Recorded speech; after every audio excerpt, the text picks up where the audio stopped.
absolutely in the trenches with our juniors and seniors. We have been meeting with the teachers for a couple of months now, maybe a little more than that.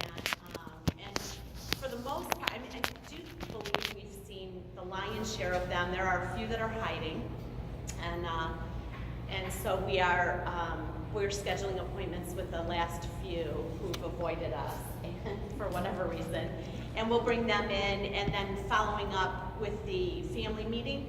And so that's going really, really well. And in fact, I'm even starting to double back and see a lot of my kids, the second time or third time now. So it's great. Wyatt Chapel, please come to the academic office. Wyatt Chapel, please come to the academic office. I know the kids have been a little bit anxious, the faculty too, about the number of snow and ice and cold days that we've had, and we're all feeling a little pinched and squeezed.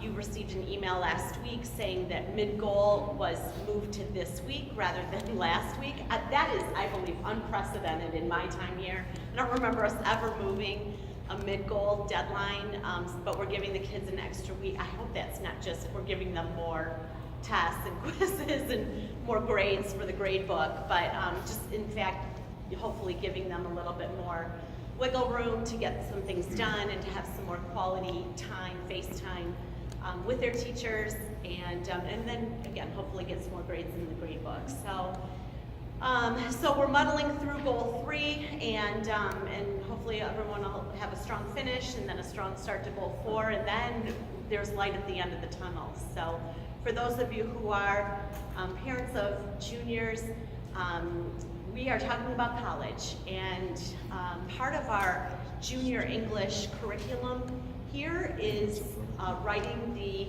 first college-ready essay, which is a big deal. So the students have been provided and the faculty have been provided with the essay topics, the common application essay topics for 2019-2020, which we'll talk a little bit about. I think the parents received that communication as well. They're online, they're everywhere, and I believe on your green sheet you can see them too.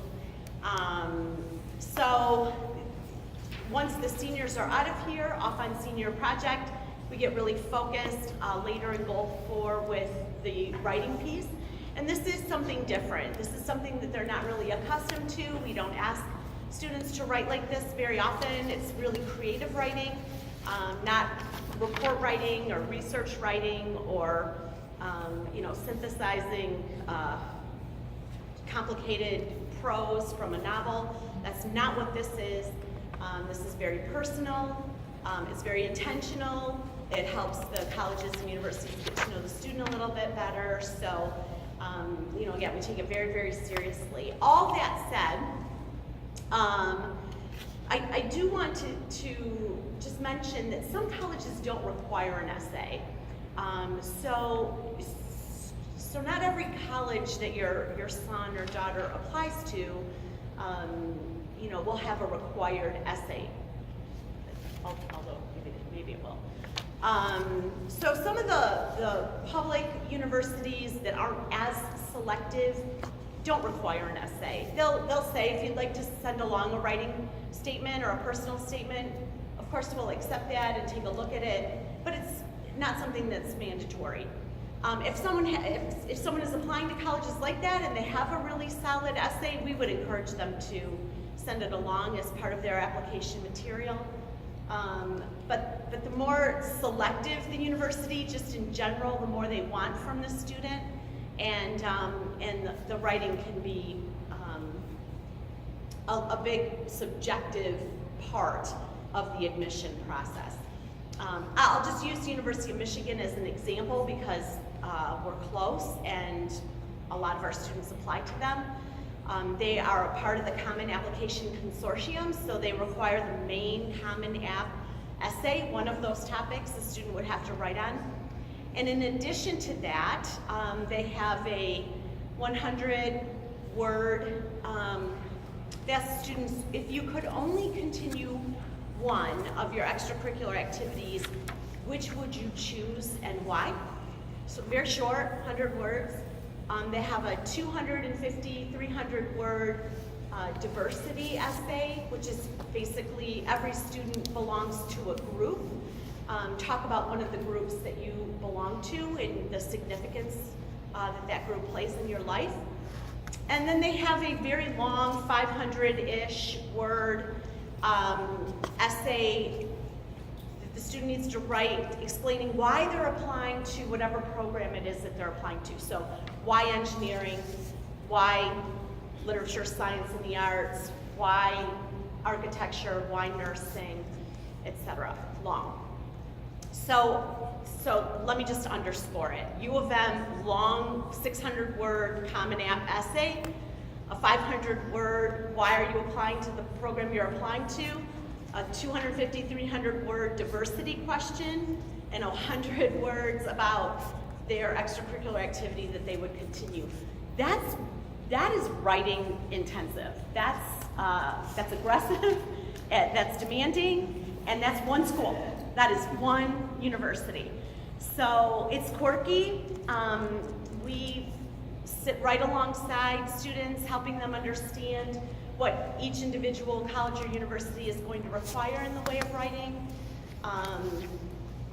You can't take a hall pass on it. I mean, if the college is requiring it, it needs to be done, and the application is not complete until it is. And again, we just want them to do the best job possible. It's, for a lot of our students, it's a process. You know, I don't know about you all, I don't know about all the kids, but I'm just not good at writing on the fly in the moment. I need time, and when I need to write something, I start early and do a draft and set it aside for a couple of days, and then go back to it with fresh eyes and tweak it some more. You know, make some changes before I would ever hand something in or hand it to a colleague to take a look at or whatever. It can take days and sometimes weeks, sometimes months for these kids to write an essay that they feel good about. And then others are so annoying because they can kind of write it, in a foul swoop, but not very often and not very well. So we would never recommend that a student just, handle the essay process like they handle maybe sometimes writing an English paper or a history paper or studying for a test. I'll just do that a couple hours before it's due. Doesn't usually work that way. So that's why we start so early in the junior year and work with them very, very carefully all the way through. I personally love the essay piece of it, and I think that my colleagues do too.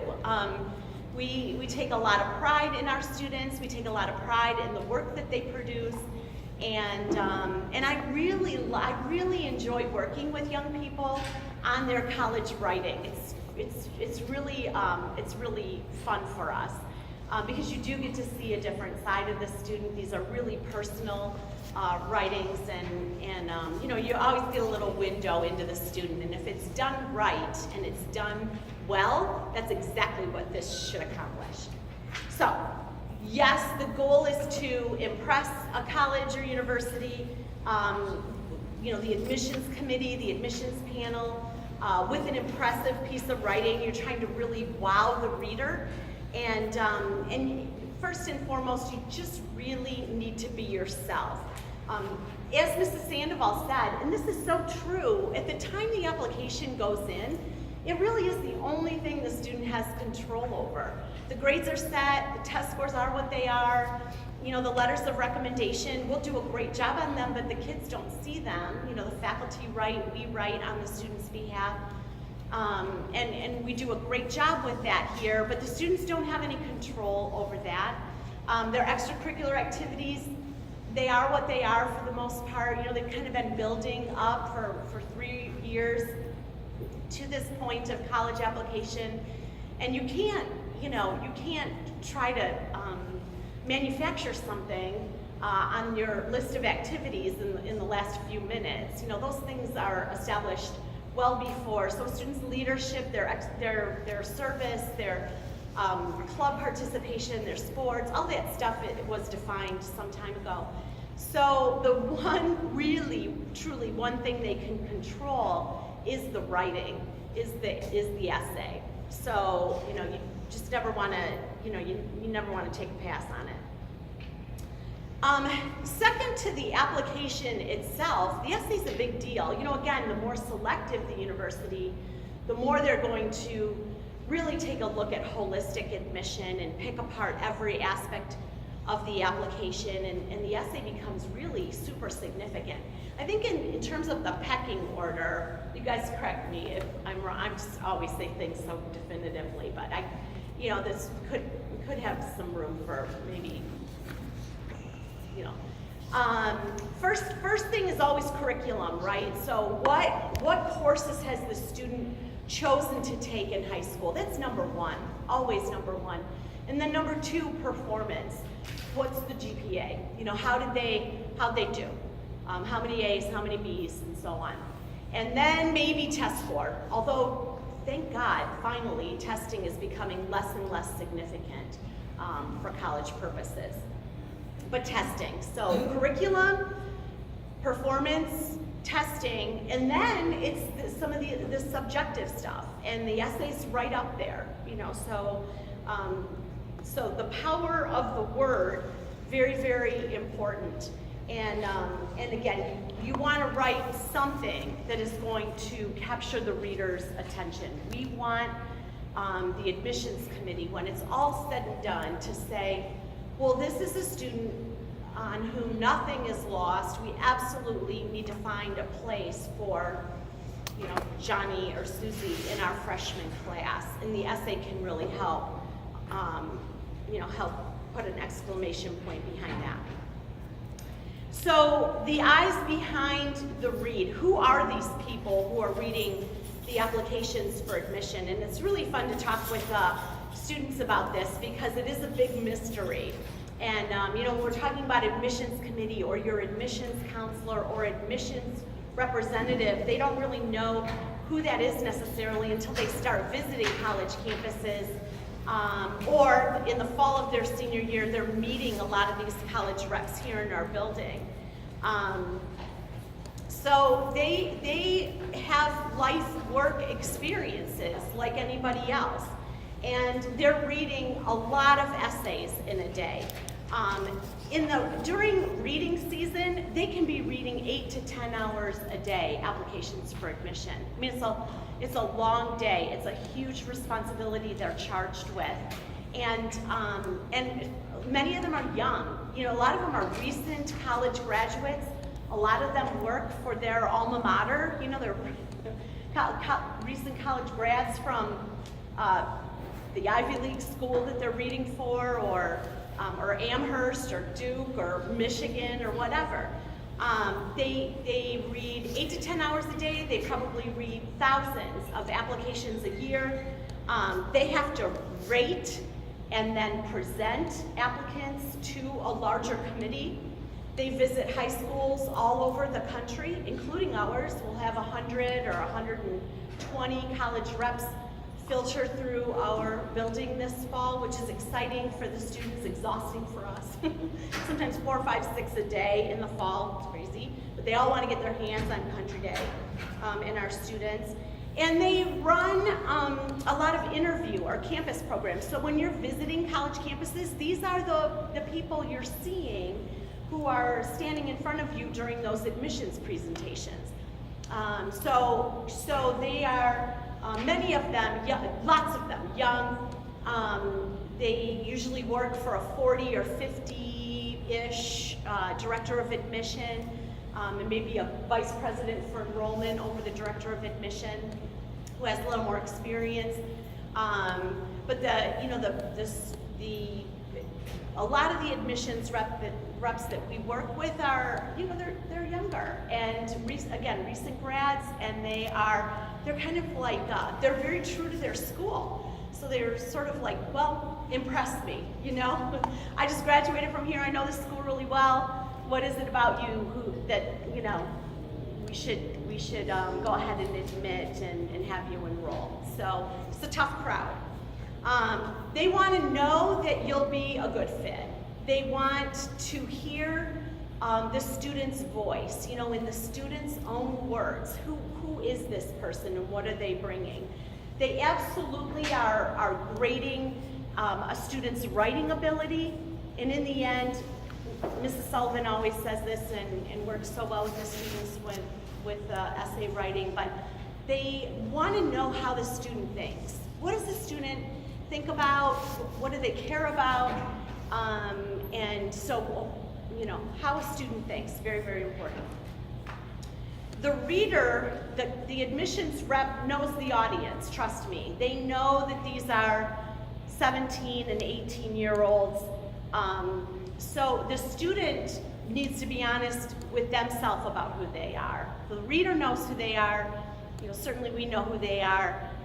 So they need to be true to themselves. They shouldn't try to be someone they're not. They shouldn't try to write what they think the admissions office wants to hear, but rather what they care about. And they really need to find a balance. They don't want to be too obvious about trying to impress an admissions committee. It shouldn't be too formal or too informal. Again, find a balance and really let the personality shine through. I tell students all the time to just embrace their writing style. You know, some students are super casual. That's okay here, as long as it's not flip, but we'll talk more about that. It's okay to be a little bit more casual, a little less buttoned up in this essay. Again, it's a creative piece of writing. But spelling and grammar do matter. And so in that regard, it should be formal. You should absolutely proofread it. You should never just turn in a draft of something or submit a draft of something. You should give your proofreader time with it. You know, it's horrible when we're right on top of a deadline and a student wants you to read something. It's nearly impossible to give really great feedback in the moment like that. The college counselors will proof, our English faculty proof, advisors proof. There's a lot of peer editing during this initial writing exercise. So when the students are writing in their English classes this spring, there'll be a lot of peer editing. You know, their peers will have to look at it and give their feedback, which I think is good.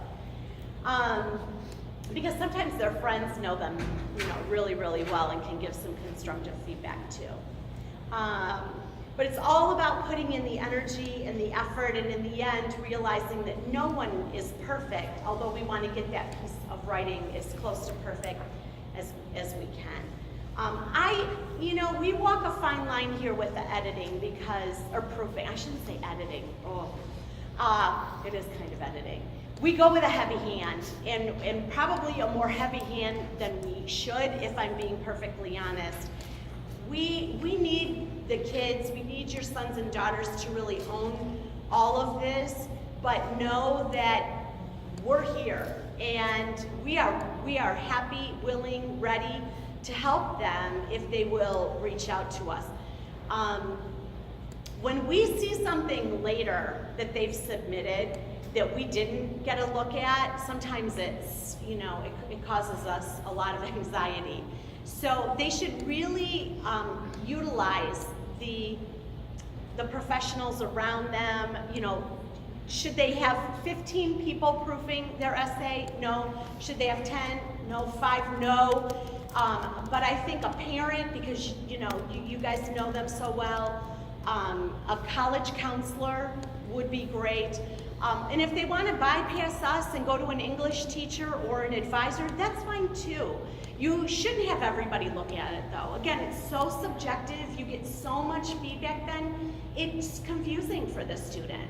And so even in our office, you know, sometimes I'll have a student who's in Mrs. Sullivan's advisory maybe, so they're having her look at it, and I'm looking, if they give it to me because I'm their college counselor, I trust her, she's great, she edits well, just give it to one because, or we'll sit down and do it together, which would work out too.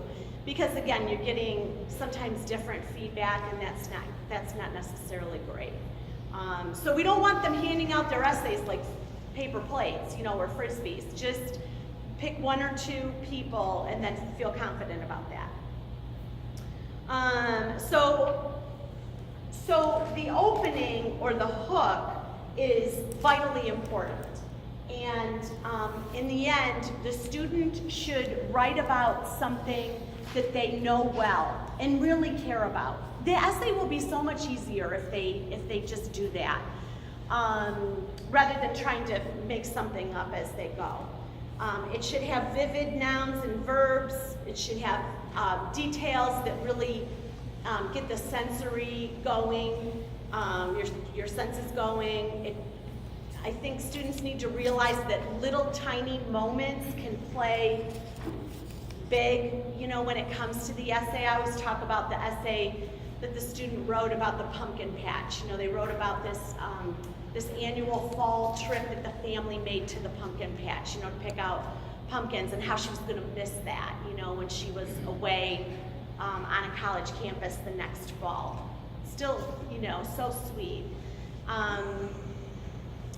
We can all think of some. You know, I have a bird feeder essay. You know, this student put up a bird feeder in the backyard, and there's a whole story about this bird feeder, about the squirrels, you know, trying to get up in the bird feeder, and the birds, you know, and building nests, and it was beautifully, beautifully written.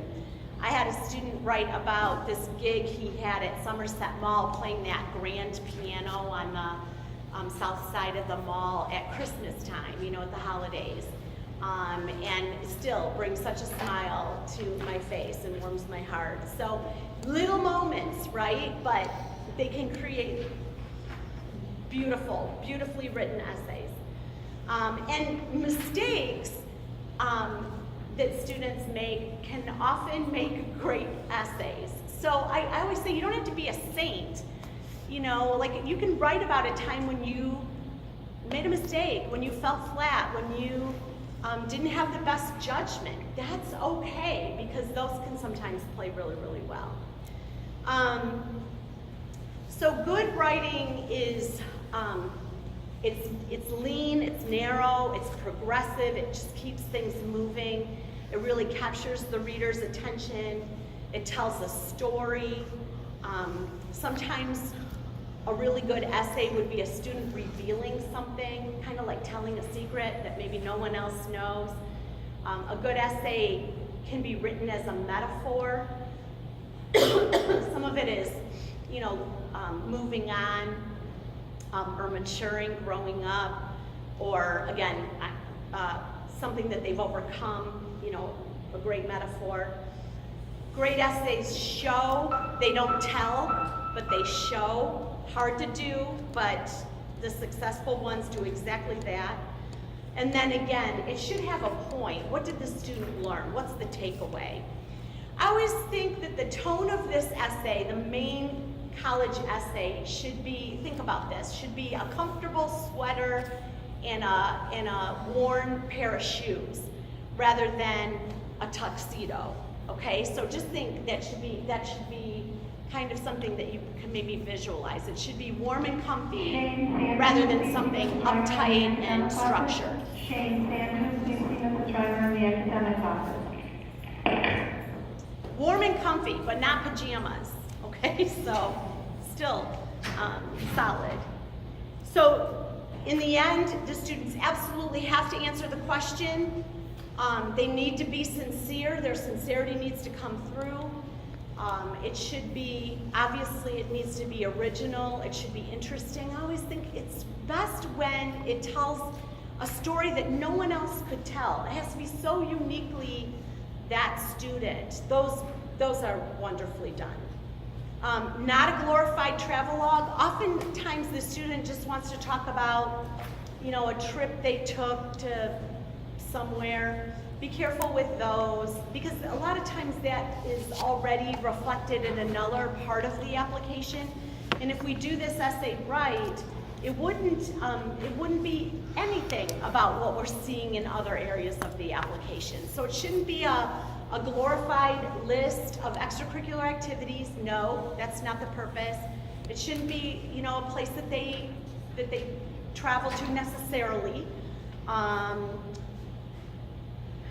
It's really tough to write about death. You know, a lot of the students want to write about other people. You know, they want to write about their grandma, or they want to write about their grandpa, or how wonderful their dad is, or their mom is. You know, those essays sometimes work, but oftentimes I learn more about grandpa or mom or dad than I do about the student. So that defeats the purpose. So we need to be careful of those. Very hard to write about death. Very hard to write about divorce. You know, a lot of times students want to write about, you know, their parents' divorce. It's tough because, again, it ends up being about mom and dad, not about the student. Hard to write about big world events like, you know, a house fire or a earthquake or a tsunami, or, you know, very, very difficult to write about those things. If a student really chooses to do that, we can work with them to help them craft something that would be appropriate, and again, try to help them keep the focus on themselves rather than the event or someone else, but not always easy.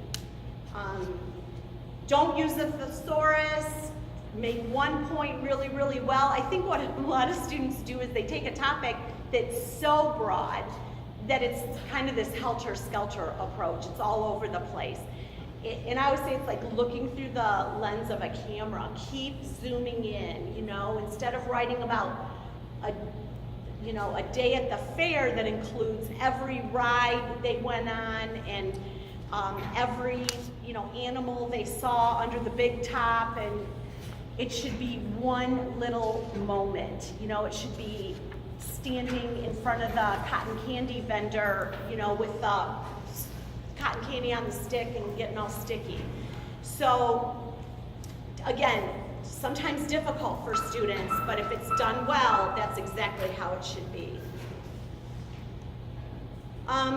We have them, so you guys know we run this application camp in August. I think we've done that 3 summers now. This will be summer 4.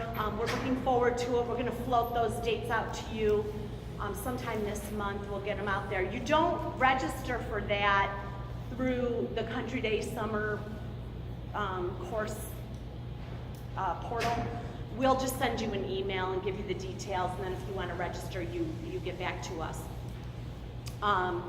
And the last 3 summers, I think we put about half of the class, you know, have attended the camp, which is fantastic because they get a lot done. You know, we were with them for 4 days from like 8 until 1 or 2. It's real structured time. We do soup to nuts, you know, that week. So they finish the U of M application, the MSU application. Most of the Common App gets done. We talk about supplements. We talk about writing the essay, a big unit on the essays. We proof essays that week. We brainstorm essays that week. We bring in college reps to do little mock roundtables about how applications are reviewed. They actually get to see some applications and make decisions on some applications. Not for real, but run them through the paces so they get kind of an inside look at that. Mrs. Sullivan does a big thing on interviewing and resume writing, and so there's financial aid and scholarship. It's a big week, and they get a lot done. But during the camp, we talk with them about brainstorming the essay and how to get started. And we talk with them about the mechanics of it and about being aware of perfectionism. I think we have a lot of students here who are perfectionists, and they really are striving all the time for the perfect paper, the perfect, project. And we want to get close, but at some point you have to be willing to hit the send button. You know, you've got to be willing to submit. And so we'll work with them on all of that. So you guys have the Common App questions, right? On that green piece of paper, and let's read through them really quickly. Some students have a background, identity, interest, or talent that's so meaningful they believe their application would be incomplete without it. If that sounds like you, share your story. The lessons we take from obstacles we encounter can be fundamental to later success. Recount a time when you faced a challenge, setback, or failure. How did it affect you? What did you learn? Reflect on a time when you questioned a belief or idea. What prompted your thinking and what was the outcome? Describe a problem you've solved or a problem you'd like to solve. It can be an intellectual challenge, a research query, an ethical dilemma, anything that is of personal importance no matter the scale. Explain the significance and what steps you took or could be taken to identify a solution. Discuss an accomplishment, event, or realization that sparked a period of personal growth and a new understanding of yourself or others. And then the last two, describe a topic, idea, or concept you find so engaging that it makes you lose all track of time. Why does it captivate you? What or who do you turn to when you want to learn more? And then lastly, share an essay on any topic of your choice. It can be one you've already written, one that responds to a different prompt, or one of your own design. It's horrible when a student comes in and says, I don't want to write about any of these. So, but we spend a lot of time with them just talking about topics.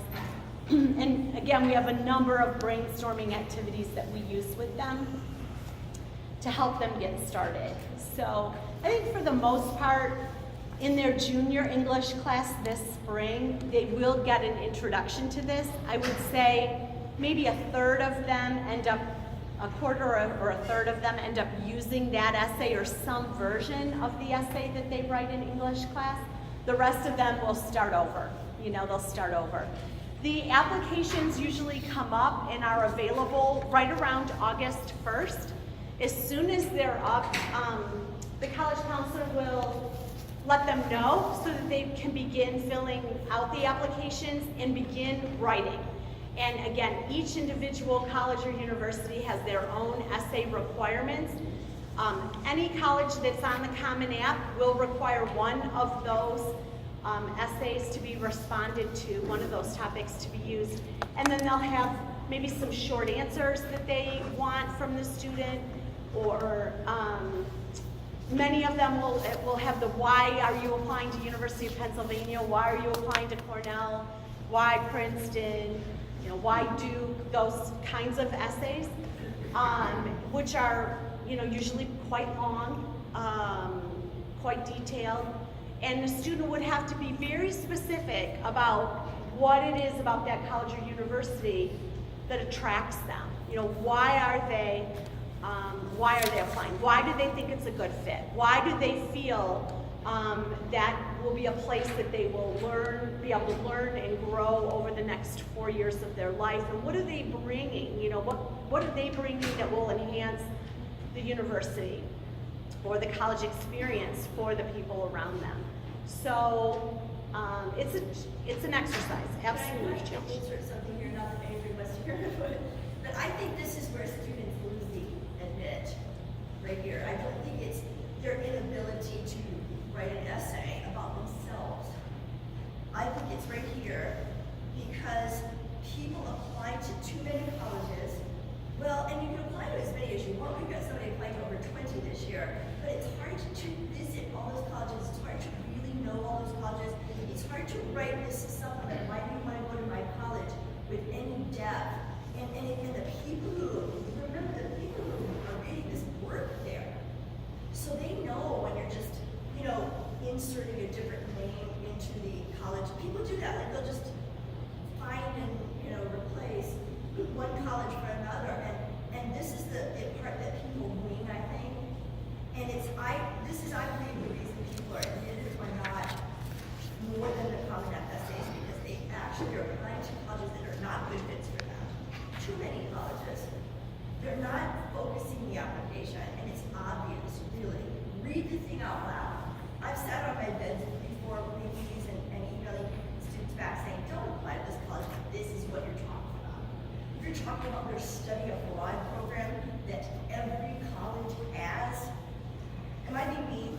No. I mean, it's just like, this is the admit or no, right here. I mean, the Common App is very, very important for developing who you are, and we work a lot on that. That's the most beautiful part of the whole application, I think. I think so too. If it's done my well. favorite part. I love to work on it.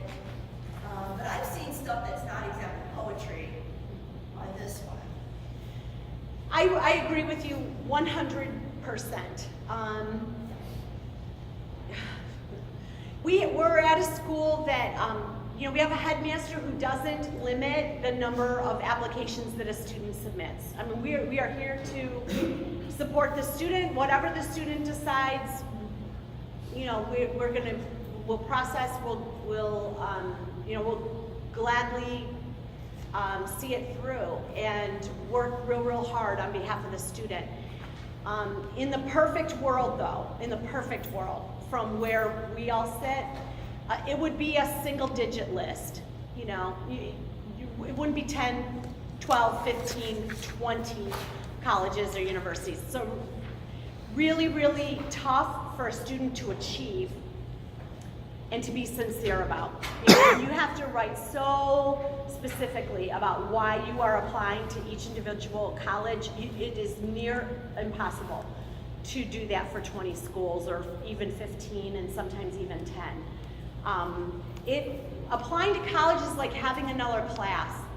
And August, September, October, even November, beyond those November 1st deadlines for anybody who's applying regular, decision with January deadlines, it is all consuming and it is all application talk, all college all the time, and it's stressful. And if those of you who are juniors and who attended the Junior College Night program heard us say, a single-digit list, we'll say this again to the kids, that includes colleges at various competitive levels. We absolutely want to have a couple of for sures. We want to have maybe a reach school or two, not an entire list of reach schools. That's just casting a big old net and praying. That's not a really good strategy, you guys. And then some target schools, right? The lion's share of the list should be schools where you're in the zone. You've got a good shot knowing what we know about students that they've taken from us in the past with similar GPAs and test scores and personal profiles. It's not rocket science. I think that some students and families, though, can make it a lot harder than it needs to be, if I can say that and make it sound respectful. So let us sort of help you with all of that. But you're absolutely right, Cheryl. When you have to write very passionately about why you're applying to A, B, or C, college or university, that better bleed through, and it better be genuine, and you better not be talking about something so generic, that anyone could have written that essay. And of course, the essay will be, that type of essay will be stronger if in fact a student had an opportunity to visit, right? Because otherwise you're just sort of guessing. You're guessing at what makes that place special. You didn't really feel it, you didn't really see it. And I'm not suggesting that you can visit every college that will be on the list. That's not always realistic. To be able to see 7, 8, 9, 10 colleges. I mean, we all have a limitation on our resources.